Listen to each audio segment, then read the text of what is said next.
وقال الملك إني أرى 7 بقرات سمان يأكلهن 7 عجاف وسبع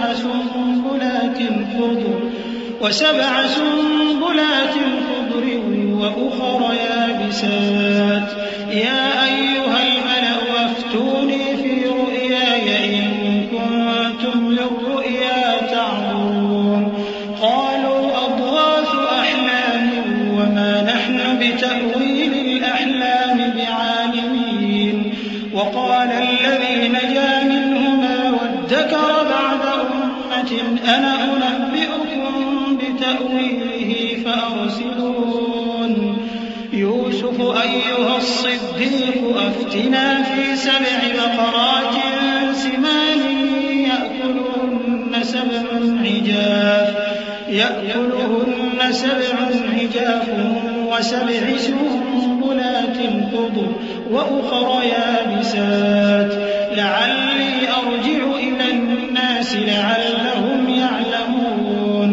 اور بادشاہ نے کہا کہ میں نے خواب دیکھا ہے، دیکھتا کیا ہوں کہ 7 موٹی گائیں ہیں جن کو 7 دبلی گائیں کھا رہی ہیں، اور 7 خوشے سبز ہیں اور 7 خشک. اے درباریو، اگر تم خوابوں کی تعبیر دے سکتے ہو تو مجھے میرے خواب کی تعبیر بتاؤ. انہوں نے کہا یہ خواب تو پریشان خیالی سے ہیں اور ہمیں ایسے خوابوں کی تعبیر نہیں آتی. اور وہ شخص جو دونوں قیدیوں میں سے رہائی پا گیا تھا اور جسے مدت کے بعد وہ بات یاد آ گئی، بول اٹھا کہ میں آپ کو اس کی تعبیر لا بتاتا ہوں، مجھے قید خانے جانے کی اجازت دیجئے. غرض وہ یوسف کے پاس آیا اور کہنے لگا یوسف، اے بڑے سچے یوسف، ہمیں اس خواب کی تعبیر بتائیے کہ 7 موٹی گایوں کو 7 دبلی گائیں کھا رہی ہیں اور 7 خوشے سبز ہیں اور 7 سوکھے، تاکہ میں لوگوں کے پاس واپس جا کر تعبیر بتاؤں.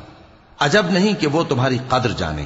قال تزرعون 7 سنين دأبا فما حصدتم فذروه في سنبله إلا قليلا مما تأكلون ثم يأتي من بعد ذلك 7 شداد يأكلن ما قدمتم لهن إلا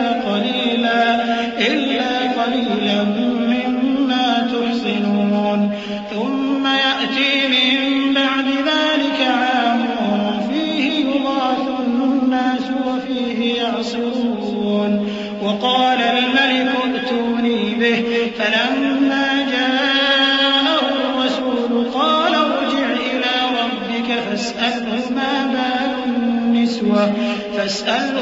بال النسوة اللاتي قطعن أيديهن إن ربي بكيدهن عليم. انہوں نے کہا کہ تم لوگ 7 سال متواتر کھیتی کرتے رہو گے تو جو غلہ کاٹو تو تھوڑے سے غلے کے سوا جو کھانے میں آئے باقی کو خوشوں میں ہی رہنے دینا.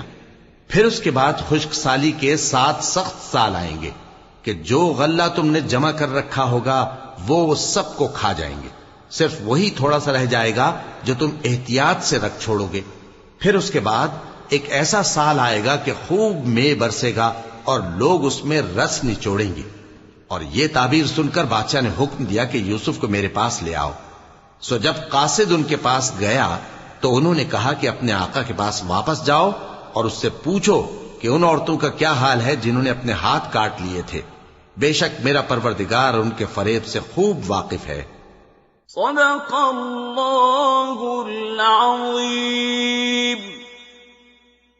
اعوذ باللہ من الشیطان الرجیم.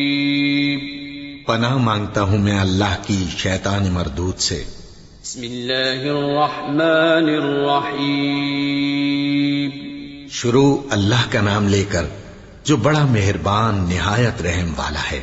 قال ما خطبكن إذ راودتن يوسف عن نفسه قلنا حاش لله ما علمنا عليه من سوء قالت امرأة العزيز الآن حصحص الحق أنا راودته عن نفسه وإنه لمن الصادقين ذلك ليعلم أني لم أخنه بالغيب وأن الله لا يهدي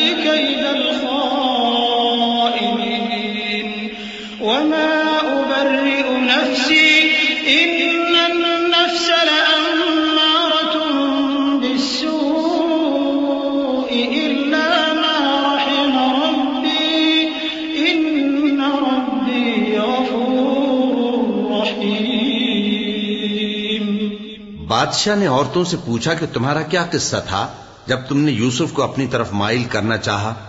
سب بول اٹھیں کہ اللہ پاک ہے، ہم نے اس میں کوئی برائی معلوم نہیں کی۔ عزیز کی بیوی نے کہا، اب سچی بات تو ظاہر ہو ہی گئی ہے، اصل یہ ہے کہ میں نے اس کو اپنی طرف مائل کرنا چاہا تھا اور وہ بے شک سچا ہے۔ یوسف نے کہا کہ میں نے یہ بات اس لیے پوچھی ہے کہ عزیز کو یقین ہو جائے کہ میں نے اس کی پیٹھ پیچھے اس کی امانت میں خیانت نہیں کی، اور اللہ خیانت کرنے والوں کی چال کو چلنے نہیں دیتا۔ اور میں اپنے آپ کو پاک صاف نہیں کہتا، کیونکہ نفس امارہ انسان کو برائی ہی سکھاتا رہتا ہے، مگر یہ کہ میرا پروردگار رحم فرمائے۔ بے شک میرا پروردگار بخشنے والا ہے، مہربان ہے۔